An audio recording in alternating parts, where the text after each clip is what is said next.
Evil Dead has been one of my favourite horror franchises since I was a wee lad. The unbridled zaniness of Sam Raimi's original splatstick trilogy redefined what a horror film could be, and Fede Alvarez and Lee Cronin have ably carried the baton since then. Just about every gloriously blood-drenched installment in this series is a classic of the genre, and they all deliver the blood, violence and chainsaws that fans have come to expect in spades. So which Evil Dead movie is the grooviest, and which one is the least grooviest?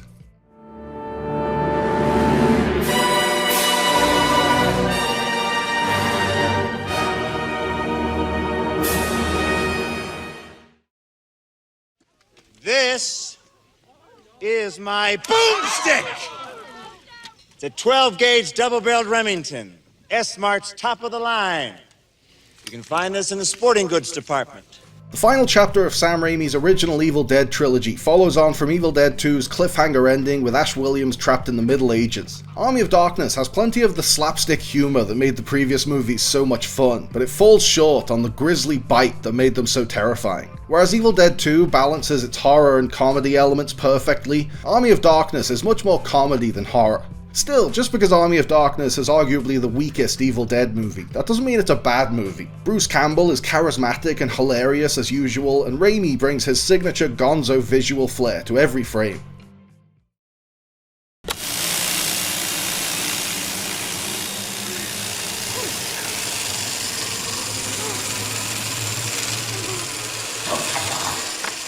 Fuck you!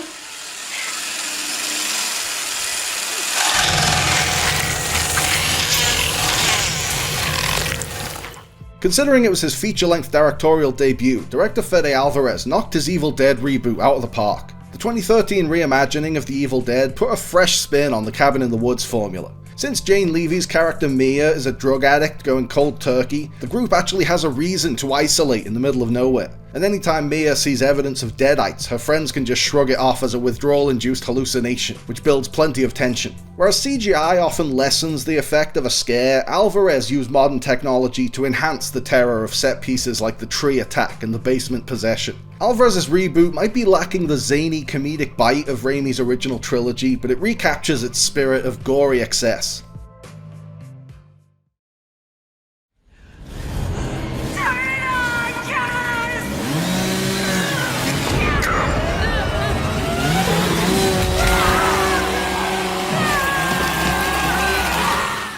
With 2023's Evil Dead Rise, Lee Cronin reinvigorated a 4-decade-old franchise with an exhilarating satanic thrill ride. Evil Dead Rise delivers all the gruesome carnage that Evil Dead fans have come to expect, and its focus on a family as opposed to a group of friends means that the connections between the characters are even stronger, and as a result, their one-by-one deadite possession is more heartbreaking. Unlike the last reboot, Evil Dead Rise doesn't just rehash the same Cabin in the Woods story that fans have seen before. As much fun as the 2013 movie is, it's basically just a more expensive version of the original film. Evil Dead Rise tries something completely new as it brings the Necronomicon and its demonic henchmen to the halls of a dilapidated LA apartment complex. It swaps out the misty forest for an earthquake-stricken car park. It swaps out the possessed tree vines for possessed lift cables. But in spite of the setting switch up, Evil Dead Rise remains true to the Evil Dead spirit to the very end. After taking just long enough to make the audience care about its characters, Evil Dead Rise plunges them into a relentless 90 minutes of hellish terror.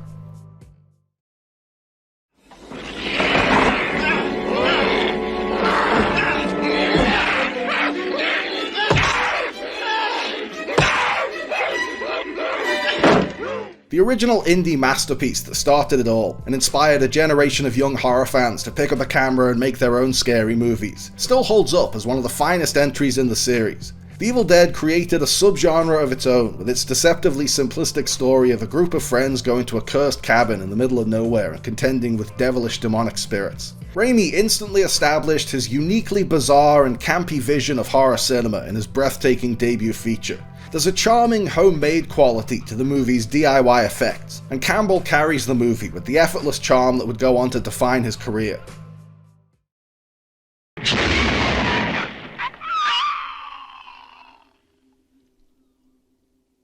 Gotcha, didn't I, you little sucker?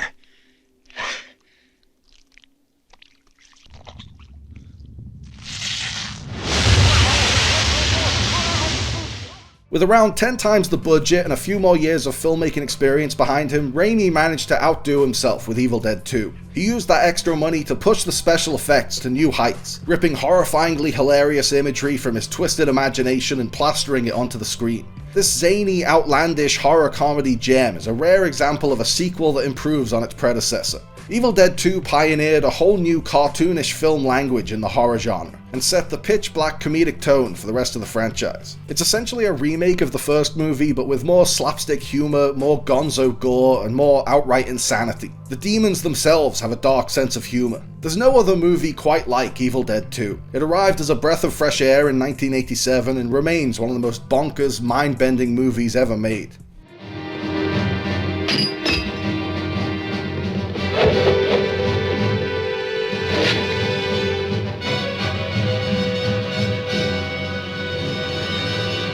Groovy.